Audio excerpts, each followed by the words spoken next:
હાલો હાલો ભાઈ હાલો હાલો. લા હું તું આ સાઈલ ઓઢીને અમાર ભેગો આવી. એલા તારી પાસે સ્વેટર કે જેકેટ નથી? આ સાલ તો ગામડાના દેહી લોકો ઓઢે. તમારી જેમ સ્વેટર કે જેકેટ પહેરીને તો એક પ્રોફેશનલ લુક આવે. તું આ સાલ ઓઢીને આવી તો અમારી વેલ્યુ ડાઉન થઈ જાય, અમારી આન બાન ને શાન ઘટી જાય. એલા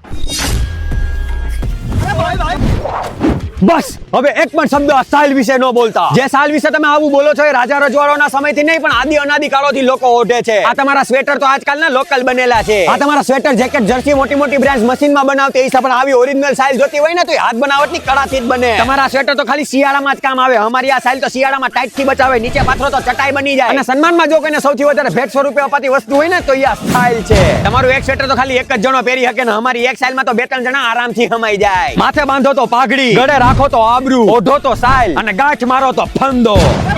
હા તમે પ્રોફેશનલ અને અમે દેશી. હૈસે કિંમત તમારા બ્રાન્ડેડ લોગા વાળા સ્વેટર ની પણ સ્ટેટસ વેલ્યુ તો અમારી સાઇલ ની જ છે. કેમ કે કિંમત લોગાની નહીં સ્ટેટસ વેલ્યુ ની હોય. અને સાઇલ ઓઢવી એ તો એક ખાનદાન માણસની નિશાની છે.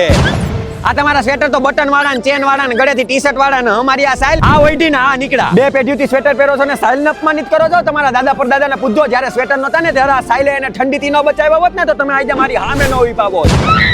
આ છે સાલની આન બાન અને શાન. વાત કરે છે સોરી ભાઈ, ભૂલ થઈ ગઈ. Arranca madera to me,